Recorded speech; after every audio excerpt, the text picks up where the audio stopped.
They came from across the stars, beasts engineered to kill, mutated for war, enhanced beyond imagination. But when Earth stepped forward, there were no cybernetics, no enhancements, just a silent crate, and the glint of eyes that remembered the wild. When the hunt began, the galaxy thought Earth had lost. But in the trees, something was watching. And it wasn't just hunting to win, it was hunting to outthink. The Galactic Hunt Tournament. The crystalline spires of Zephyros Prime pierced the purple clouds like needles of pure light, casting rainbow shadows across the vast Colosseum that housed the most prestigious event in the known galaxy.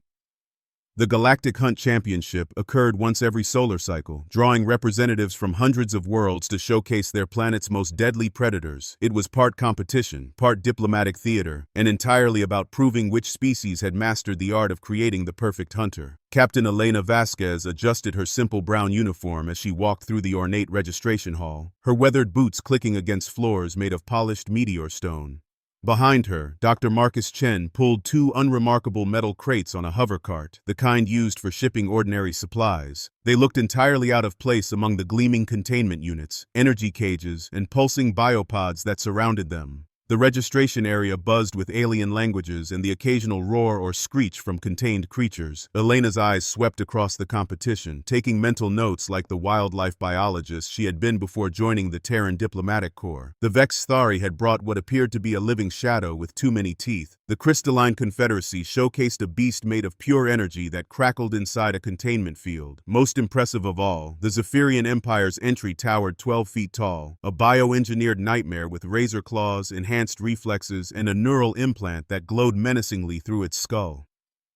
Impressive specimens, Marcus whispered, adjusting his glasses as he observed a creature that seemed to be made entirely of moving metal. Some of these beings have been genetically modified for centuries.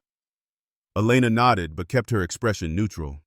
Around them, alien dignitaries pointed at the humans and their plain crates, some laughing through universal translators.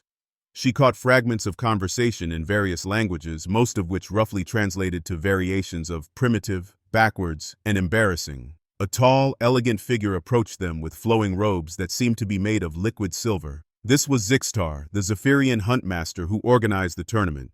His species resembled humans in basic shape but with elongated limbs, pale blue skin, and eyes that held far too much intelligence for comfort. Captain Vasquez, Zixtar said, his voice carrying the musical quality typical of his people. We are honored that Earth has chosen to participate in our humble competition. The words were polite, but his tone suggested he found their presence amusing rather than threatening. The honor is ours, Elena replied diplomatically. Earth is grateful for the opportunity to learn from more advanced civilizations. This drew chuckles from nearby aliens. A delegate from the Thorak Imperium, a species that looked like armored bears with too many arms, snorted loudly. Learn? Young species you may observe from the viewing platforms. There is no shame in recognizing your limitations. Marcus stepped forward, his diplomatic training kicking in. We appreciate the concern, but Earth is here to compete, not observe. The laughter grew louder. A serpentine being from the coiled worlds hissed with amusement. With what? Your domesticated canines? Your declawed felines? We have studied your world's fauna. Charming, but hardly apex predators by galactic standards. Zixtar raised a graceful hand for silence. Please, honored guests. Every species brings their finest hunters. What has Earth chosen to represent your world's predatory excellence? Elena and Marcus exchanged glances. This was the moment they had prepared for during the long journey to Zephyros Prime. Elena placed her hand on one of the crates, feeling the subtle vibration from within. We've brought wolves, she said simply. The hall fell silent for exactly 3 seconds before erupting in the loudest laughter yet. Several aliens actually fell over, their various appendages flailing in mirth. The Vex Thari delegate made sounds like breaking glass, which their species used to express extreme amusement. Wolves? Wheezed the Thorak representative. Those pack animals that chase your grazing beasts? The creatures your own ancestors domesticated into pets?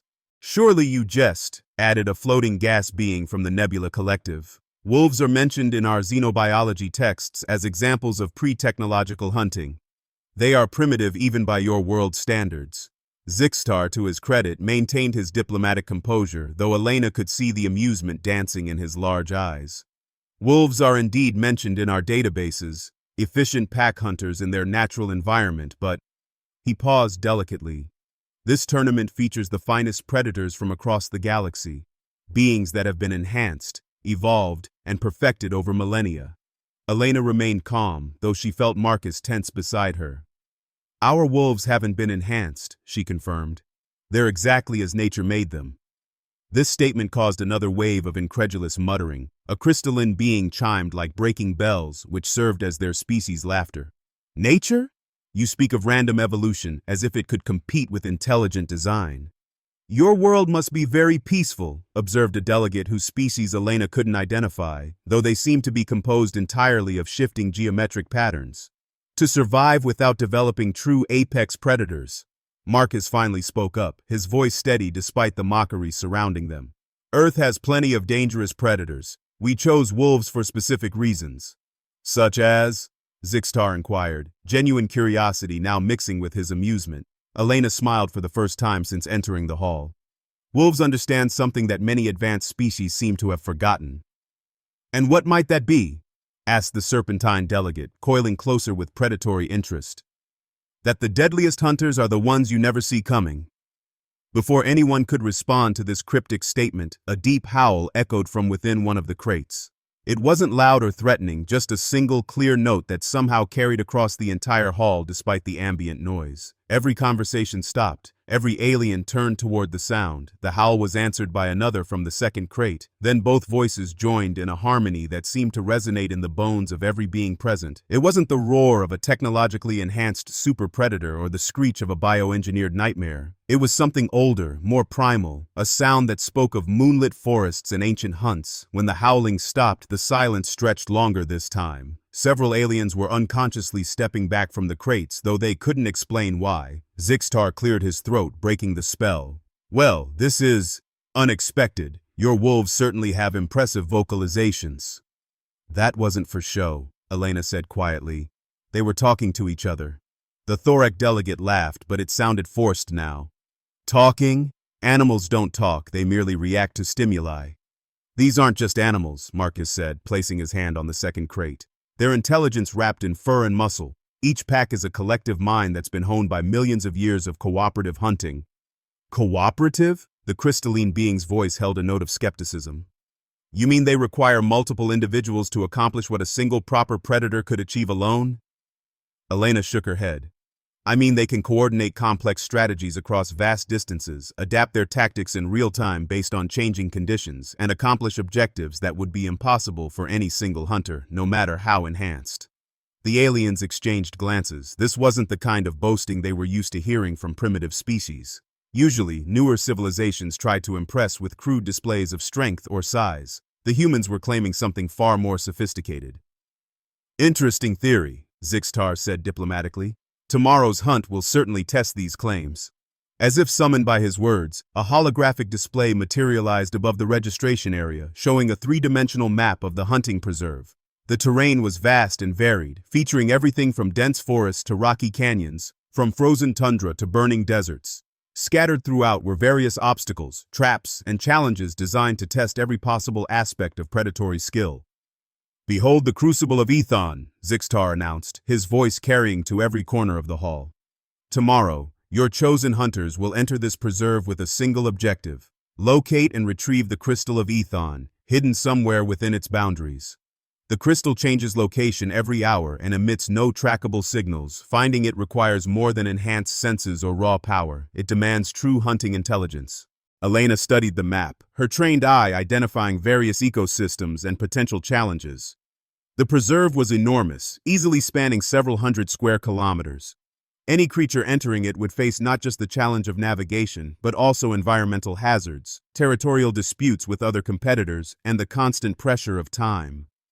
The rules are simple, Zixtar continued.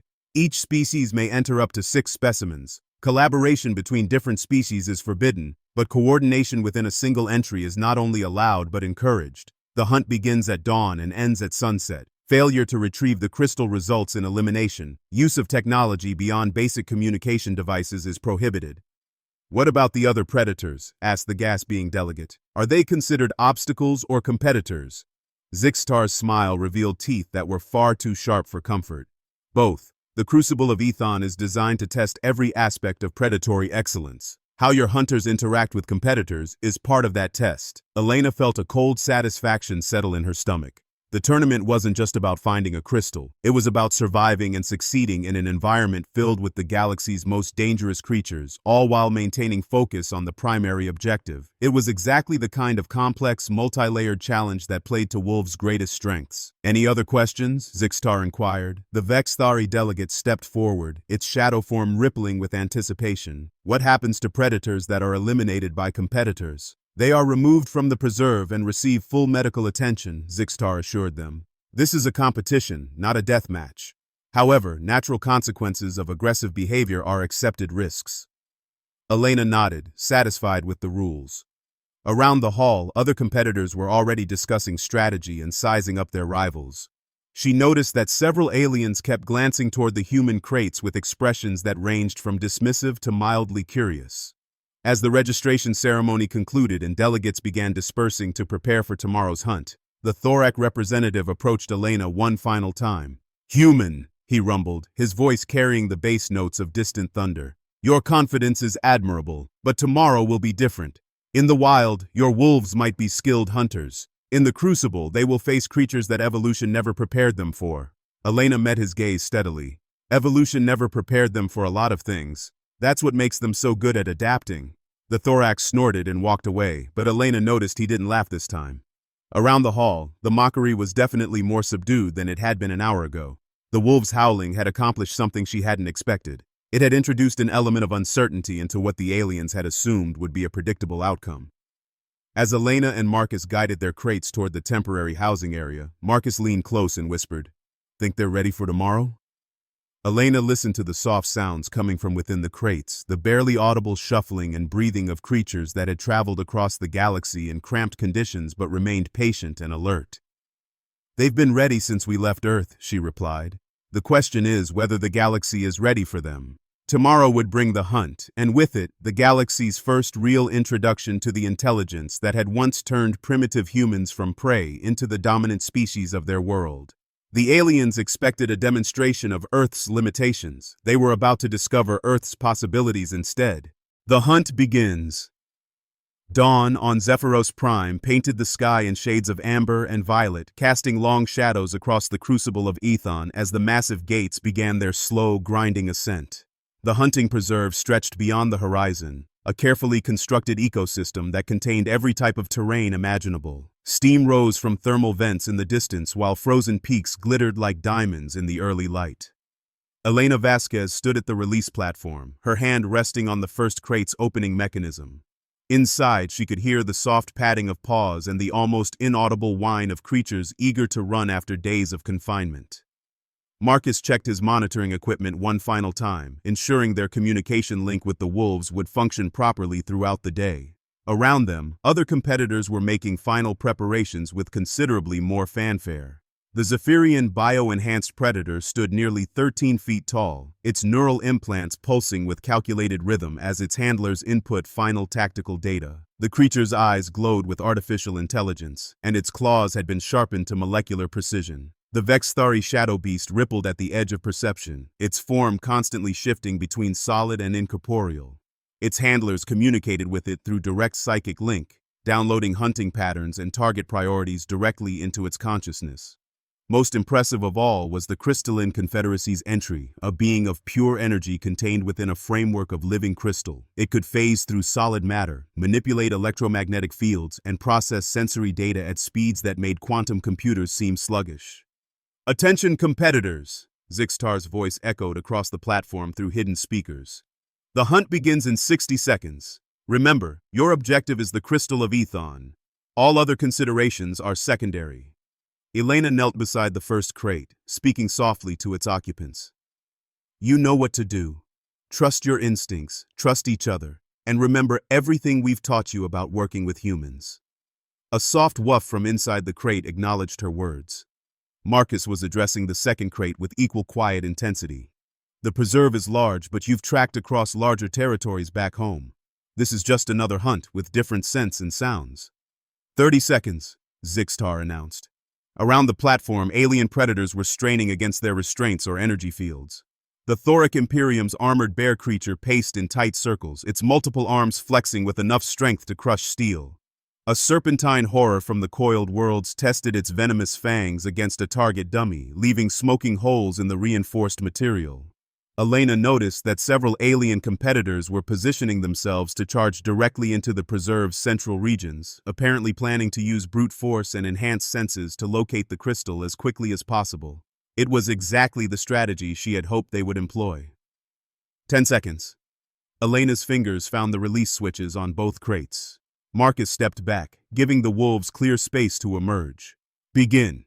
The platform erupted in sound and motion as every predator launched itself into the preserve. The Zephyrian super predator bounded forward in leaps that covered 30 meters at a time. The shadow beast simply vanished, presumably moving through dimensions the other competitors couldn't access, the crystal being phased through the ground and disappeared beneath the surface. Elena triggered both releases simultaneously. 6 wolves emerged from the crates with fluid grace, their gray and black fur rippling in the morning light. They were smaller than every other predator on the platform, lacking the enhanced muscles, razor claws, or energy weapons of their competitors. They looked to the watching aliens like ordinary animals, which was exactly what Elena had hoped for. The wolves didn't charge into the preserve like the other predators. Instead, they gathered in a tight circle, touching noses and engaging in behavior that looked like simple pack bonding to the casual observer. Elena knew better. They were sharing information, discussing strategy, and confirming their understanding of the environment they were about to enter. "What are they doing?" asked a Vexthari observer, its translated voice carrying confusion. "The hunt has begun. Why do your creatures hesitate?" "They're not hesitating," Elena replied calmly. "They're thinking." The alien made a sound like static, indicating skepticism. Around the observation area, other species were already tracking their entries through various monitoring systems. The Thoric predator was charging through a forest region, smashing trees aside in its eagerness to reach the central valley where probability calculations suggested the crystal might be located. The crystalline being was phasing rapidly through underground rock formations, scanning for energy signatures. After exactly 43 seconds of apparent inactivity, the wolves broke their circle and moved into the preserve. But instead of staying together as most observers expected, they immediately split into 3 pairs and headed in completely different directions. "Curious," observed Zixtar from his position in the monitoring center. "Most pack hunters maintain group cohesion during hunts." Marcus smiled. "These aren't most pack hunters." On the massive displays showing the preserve from dozens of angles, the wolves' strategy began to reveal itself. The first pair headed toward the eastern forest region, but instead of charging through like the thorac predator, they moved with careful stealth, studying scent patterns and environmental clues. The second pair angled toward the western Rocky Highlands, their path taking them through terrain that other predators had dismissed as too difficult to navigate quickly. The third pair moved north toward the frozen wastes, a region that several alien species had completely ignored. "They're mapping the preserve," Elena explained to the growing crowd of alien observers. "Each pair is gathering information about different environmental zones." "But the crystal could be anywhere," protested the Serpentine delegate. "They're wasting time on reconnaissance when they should be actively searching." "Are they?"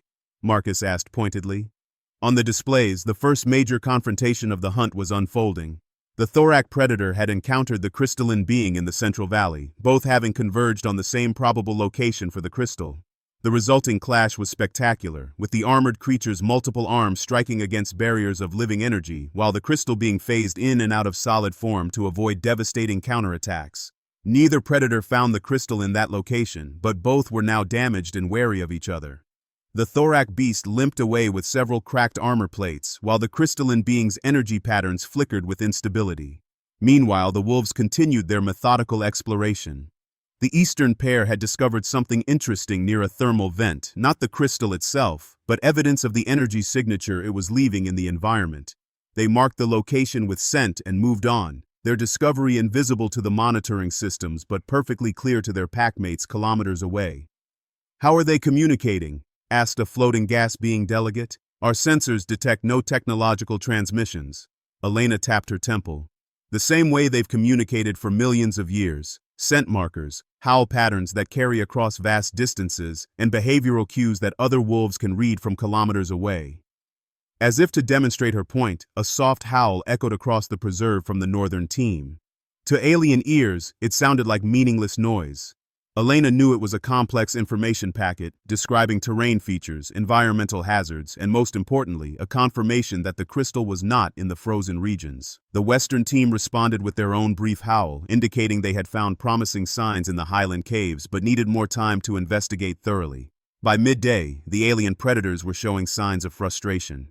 The Zephyrian super predator had covered enormous distances at tremendous speed, but its brute force approach had yielded nothing but exhaustion and minor injuries from environmental hazards. The shadow beast had phased through multiple dimensions searching for the crystal, but its otherworldly senses were apparently no better at detecting the artifact than conventional methods. The wolves, by contrast, had methodically eliminated vast sections of the preserve from consideration while gathering detailed intelligence about the regions that remained viable.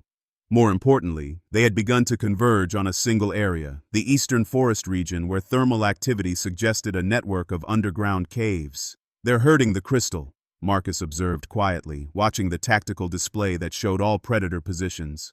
"Impossible," scoffed the thorac observer. "The crystal moves randomly every hour. It cannot be hurted." Elena shook her head. "It moves randomly, but not completely randomly. It follows energy currents in the preserve's geological structure. The wolves figured that out by mapping the thermal patterns and correlating them with environmental clues. On the displays, this strategy was becoming visible to the more perceptive alien observers. The wolves weren't chasing the crystal directly. They were predicting where it would move next and positioning themselves accordingly. The eastern pair had taken positions at 3 separate cave entrances, while the western pair descended from the highlands to cover potential escape routes. The northern pair had begun a wide flanking movement that would close off the crystal's access to the frozen regions. "Remarkable," Zixtar murmured, his musical voice carrying genuine admiration. "They're treating the crystal like prey, using terrain knowledge and coordinated positioning to limit its options." The first major breakthrough came when the eastern pair detected the crystal's current location through scent analysis of air currents flowing from the cave system. They didn't charge in immediately. Instead, they waited, having calculated that the crystal would move again within minutes and that its next location would be more accessible. When the crystal did relocate, it emerged exactly where the wolves had predicted, in a small clearing surrounded by the positions they had carefully established over the course of hours. The endgame was swift and precise. As the crystal materialized in the clearing, all 6 wolves moved simultaneously. They didn't attack the crystal directly, instead they formed a perfect hexagon around it, each wolf positioned at exactly the right distance to prevent the artifact from dematerializing and relocating. The crystal pulsed with energy, attempting to phase out of the clearing, but the wolves' formation created a resonance pattern that trapped it in solid form. Elena had suspected this might work based on her study of the crystal's properties, but seeing the theory in practice still filled her with professional satisfaction. The alpha male stepped forward and gently picked up the crystal in his jaws, his grip careful but secure. The hunt was over. Across the preserve, alien predators were still searching, still charging through terrain and battling each other for access to locations where the crystal had never been. The Zephyrian super predator was trapped in a canyon, having pursued a false energy signature. The crystalline being was locked in combat with 2 other competitors who had converged on the same empty valley. In the observation area, silence stretched for nearly a full minute as alien delegates processed what they had witnessed. "The wolves have successfully retrieved the crystal of Ethon," Zixtar announced, his voice carrying across the preserve to signal the end of the hunt. "Total time, 6 hours, 14 minutes. The thorac delegate was the first to speak, his rumbling voice filled with disbelief. "They avoided every confrontation. They ignored every other competitor. How is this possible?" Elena smiled as she watched the wolves trotting calmly toward the extraction point, the crystal secure in the alpha's jaws. "Because they understood something the other predators didn't." "Which was," demanded the serpentine observer, "that the most dangerous opponent in any hunt isn't the biggest, strongest, or fastest," Elena replied. "It's the one who remembers that hunting isn't about fighting, it's about succeeding." Marcus nodded, closing his monitoring equipment as the wolves approached their position. Every other predator in there was so focused on proving their superiority that they forgot the actual objective. The wolves never lost sight of what they were supposed to accomplish. As the 6 wolves reached the platform, they arranged themselves in a neat line and sat, waiting patiently for Elena and Marcus to prepare their transport crates. The alpha placed the crystal gently at Elena's feet, then looked up at her with the kind of patient intelligence that had once convinced early humans to share their fires with wild creatures from the forest. Around them, alien delegates were having rapid, intense conversations in dozens of languages. The words were different, but Elena recognized the tone. It was the sound of beings who had just discovered that their fundamental assumptions about predation, intelligence, and hunting success might be completely wrong. Tomorrow would bring the formal conclusion of the tournament, but Elena knew the real impact of this day would last much longer. The galaxy had just learned that Earth's apex predators succeeded not through individual enhancement or technological augmentation, but through collective intelligence and strategic thinking. And somewhere in the back of her mind, Elena couldn't help but wonder what the aliens would think when they learned that wolves weren't even Earth's smartest hunters. That distinction belonged to the species that had learned to hunt alongside them. The silent victory. The great amphitheater of Zephyros Prime had never been quieter. 20,000 alien spectators filled the crystalline seats, their various forms creating a rainbow of shapes and colors that should have generated a constant buzz of conversation. Instead, silence dominated the space as delegates from hundreds of worlds processed the implications of what they had witnessed. Elena Vasquez stood at the center of the ceremonial platform, the 6 wolves arranged calmly behind her in a perfect semicircle. The crystal of Ethon rested on a pedestal between her and Zixtar, its inner light pulsing with the same steady rhythm as a beating heart. The artifact that had confounded the galaxy's most advanced predators for an entire day sat there as evidence of a victory that nobody had predicted. Zixtar approached the microphone with movements that were more hesitant than his usual graceful flow. His pale blue skin had taken on an almost translucent quality, a sign of deep thought among his species. When he spoke, his musical voice carried across the amphitheater with perfect clarity. "Esteemed delegates of the Galactic Hunt Championship," he began, "we gather to acknowledge an unprecedented victory. For the first time in the tournament's 300-year history, the winning predators completed their objective without engaging in a single direct confrontation with competitors." A murmur ran through the crowd, the sound of thousands of beings confirming what they had observed but still couldn't quite believe. The Earth representatives, Captain Vasquez and Dr. Chen, entered 6 unenhanced wolves against competition that included bioengineered super predators, energy beings, and creatures enhanced with technology that represents millions of years of advancement. Zixtar paused, his large eyes fixed on Elena. Their victory was absolute, efficient, and achieved through methods that our collective wisdom had dismissed as primitive. Elena stepped forward when Zixtar gestured for her to address the assembly. She had prepared remarks for this moment, but looking out at the sea of alien faces varying from confusion to hostility to grudging respect, she decided to speak from the heart instead. "Honored delegates," she began, her voice clear and steady, "Earth thanks you for this opportunity to participate in your championship. We've learned much about the galaxy's approach to predation and hunting excellence." She gestured toward the wolves behind her, who remained perfectly still despite the attention of 20,000 alien beings focused on them. "But I think perhaps we've also taught something in return. You see, when humans first encountered wolves thousands of years ago, we made the same mistake many of you made yesterday. We saw them as simple creatures, driven by basic instincts and limited by their physical capabilities." Elena paused, studying the crowd. In the front rows, she could see delegates leaning forward, hanging on her words. "We were wrong then, just as the galaxy was wrong yesterday. Wolves aren't successful because they're the strongest or fastest predators on Earth. They succeed because they understand something that technology and enhancement often cause us to forget." "And what might that be?" called out the Thorac delegate, his rumbling voice carrying genuine curiosity rather than the mockery it had held the day before. Elena smiled. "That true apex predation isn't about dominating the environment or overpowering competitors. It's about adapting to any situation, working with your strengths, and never losing sight of your actual objective." She turned slightly, indicating the wolves. "These 6 individuals have never seen technology beyond basic communication devices. They've never been enhanced, modified, or augmented in any way. Yet they succeeded where creatures representing millions of years of advancement failed. How?" The amphitheater remained silent, waiting for her answer. "Because they hunted as a collective intelligence rather than as individuals. Because they gathered information instead of assuming brute force would suffice.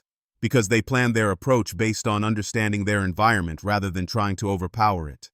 Marcus stepped forward, activating a holographic display that showed the previous day's hunt from an analytical perspective. The display tracked each predator's movements throughout the day, creating a complex web of paths and decisions. "Look at the movement patterns," Marcus said, highlighting different creatures in various colors. Every enhanced predator except the wolves followed essentially the same strategy. They used their individual advantages, speed, strength, or special abilities, to cover as much ground as possible as quickly as possible.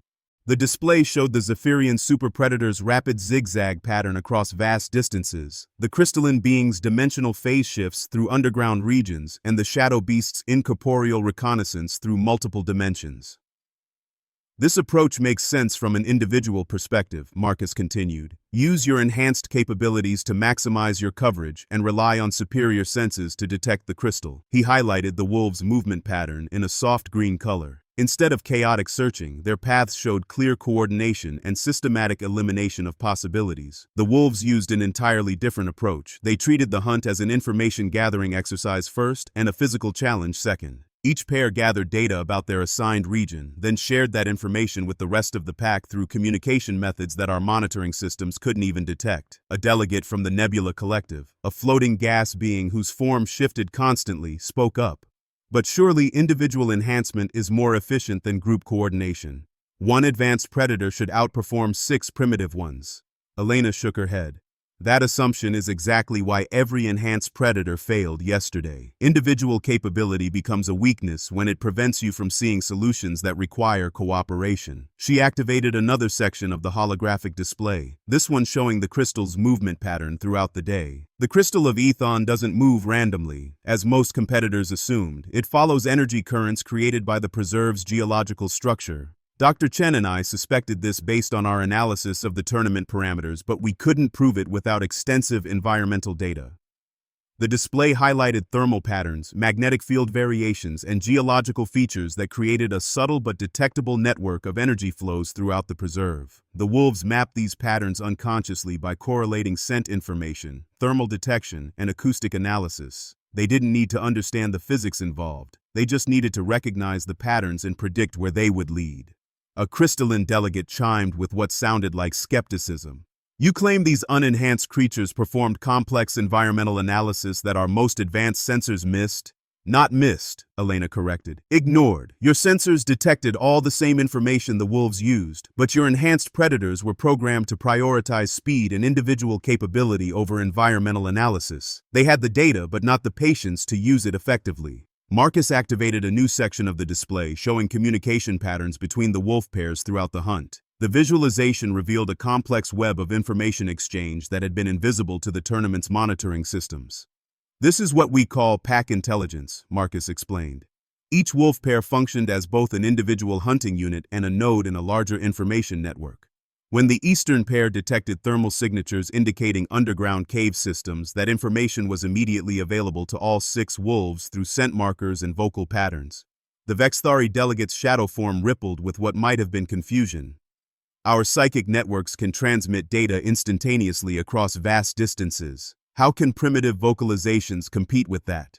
Elena gestured toward the alpha wolf, who had remained perfectly motionless throughout the ceremony despite the attention of thousands of alien beings. Because psychic networks, advanced sensors, and technological enhancement all share the same weakness. They can be disrupted, blocked, or overwhelmed by countermeasures. The wolves' communication methods are so fundamental, so deeply rooted in natural processes, that they're essentially impossible to interfere with. She paused, letting this concept settle in the minds of beings who had spent millennia perfecting technological solutions to every problem. More importantly, their communication carries emotional and contextual information that pure data transmission lacks. When the northern pair signaled that the frozen regions were clear, they weren't just providing location data. They were conveying confidence levels, environmental hazard assessments, and recommendations for optimal pack positioning. Zixtar stepped forward, his expression thoughtful. Captain Vasquez, are you suggesting that enhancement and technology actually made our predators less effective hunters? Elena considered her words carefully. This was the moment that would determine whether her demonstration would be dismissed as an amusing anomaly or recognized as a fundamental challenge to galactic assumptions about superiority and advancement. I'm suggesting that there's a difference between individual excellence and collective success, she said finally. Every enhanced predator in yesterday's hunt was superior to any individual wolf in terms of raw capability. But the wolves succeeded because they understood that hunting isn't about individual superiority. It's about achieving objectives through whatever means are most effective. She activated one final section of the holographic display, showing the moment when the wolves had trapped the crystal in the clearing. The formation they had used was geometrically perfect, each wolf positioned at precisely the right distance and angle to create a resonance pattern that prevented the crystal from phasing away.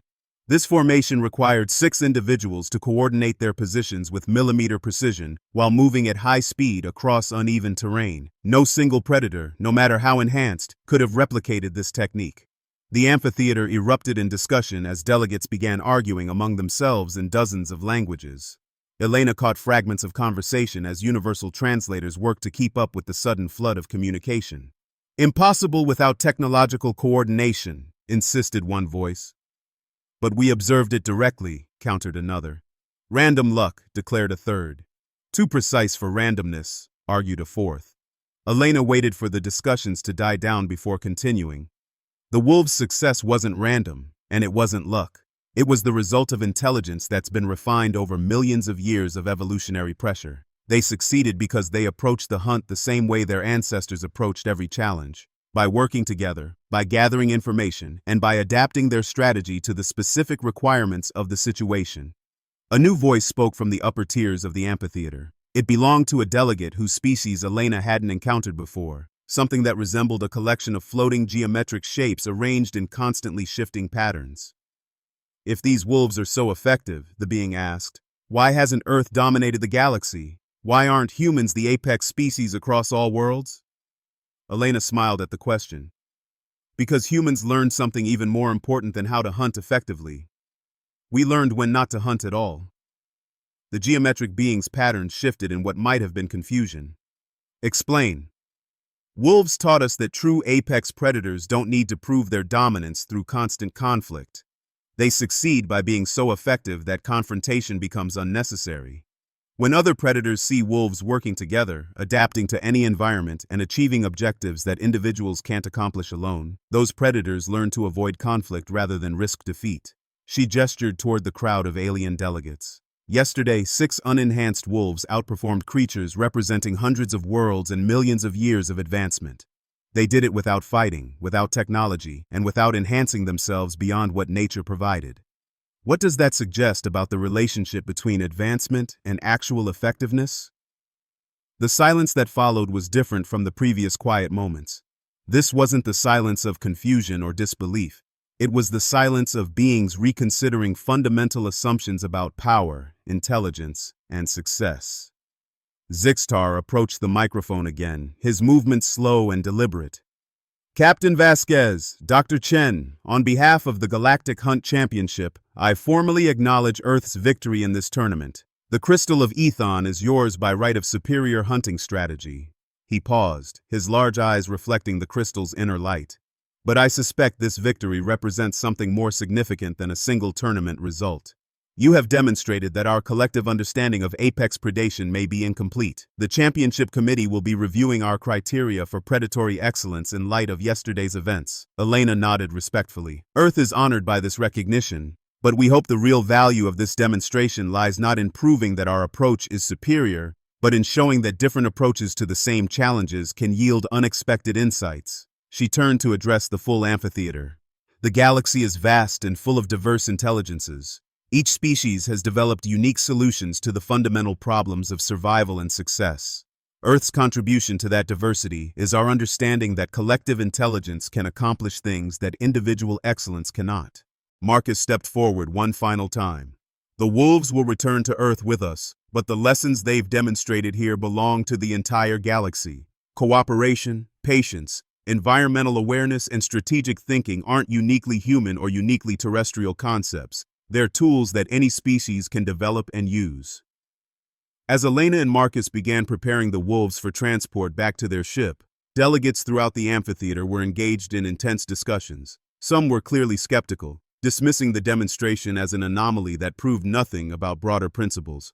Others seemed genuinely intrigued by the implications of what they had witnessed. But Elena noticed that none of them were laughing anymore. The mockery that had greeted Earth's entry into the tournament had been replaced by something far more valuable: respect. As the 6 wolves filed calmly into their transport crates, showing no signs of stress despite being surrounded by thousands of alien beings, Elena reflected on what they had accomplished. They hadn't just won a tournament. They had forced the galaxy to confront the possibility that advancement and enhancement might not be the only paths to excellence. The crystal of Ethon pulsed with steady light as it was ceremonially presented to Elena, but she knew the real prize was something far more significant. Earth had earned its place as a species worth taking seriously, not because of superior technology or enhanced biology, but because of superior understanding of what it meant to be truly effective. As their ship departed Zephyros Prime hours later, Elena stood in the observation deck watching the planet shrink to a point of light among the stars. Behind her, the wolves rested quietly in their temporary quarters, already adapting to the ship's artificial gravity and recycled air with the same calm acceptance they had shown throughout their galactic adventure. Marcus joined her at the observation window, carrying 2 cups of coffee and a satisfied expression. "Think it worked?" he asked, offering her one of the cups. Elena sipped the coffee and considered the question. Across the galaxy, thousands of species were probably reconsidering their assumptions about intelligence, cooperation, and the nature of true apex behavior. "Ask me in a few years," she said finally, "but I think we've planted some interesting seeds." Behind them, one of the wolves lifted its head and gazed out at the stars with the same patient intelligence that had once convinced early humans that some partnerships transcended species boundaries. The galaxy was vast and full of challenges, but it was also full of opportunities for those wise enough to recognize them. Earth's apex hunters were heading home, but their real victory was just beginning to spread across the stars.